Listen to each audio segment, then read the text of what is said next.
Hetta is the main locality in Enontekiö municipality. However, it doesn't say Hetta on signs and maps, but rather Enontekiö. Except sometimes it does. Enontekiö means the place of the river's origin, referring to Lake Ounasjärvi.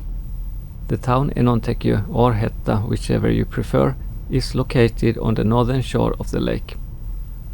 The name Hetta comes from a name, Heikki Hetta, who moved to the area from Övertorneå in the 1690s. In the entire Enontekiö municipality, there's only one urban area, and that's Hetta.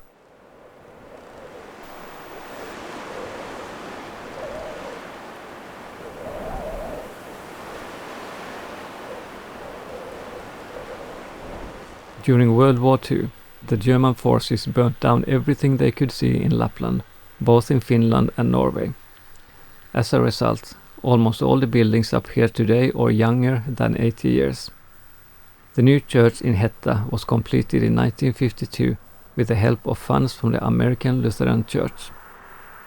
Today, almost 80 years after the end of World War II, the Russians are once again exhibiting the same behavior in Ukraine. After the Russians have been driven out of Ukraine, the Ukrainians will need assistance to rebuild their cities. Yrjö Kokko is a well-known author in Finland, strongly associated with Hetta. He was not born here and he died and is buried in the south, but he spent a significant amount of time here, and it was here that he built a cottage for himself called Ungelostorpa. Yrjö Kokko wrote many books, and the two books that he wrote about the whooper swan are said to have saved it from extinction.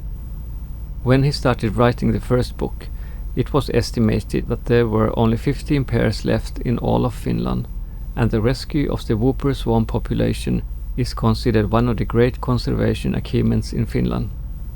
Today there are 11,000 breeding pairs in the country. The whooper swan became Finland's national bird in 1981, and it is also depicted on Finnish €1 coins. The whooper swan has always been a special and mythical bird in Finnish and Baltic folklore, even considered sacred in Karelia and Lapland. However, it was widely hunted and the population was already weak in the early 1900s. During the war years in the 1940s, there was poverty and a shortage of food, and a swan is a lot of meat. The road between Övertorneå in Norway and southwards in Finland passes through Hetta, so there is some traffic in those directions through the town. However, the road eastwards from Hetta is off the beaten path, and you won't encounter any trucks, hardly anything else either. In 1964, the Beatles had 5 songs on the top 10 list in Finland, but the one that topped the chart that year was Katri Helena with the song Puhelinlangat laulaa. And both the composer and songwriter are Finnish. The song is about vagabond romance and a bit of love. Here's your chance to enjoy it.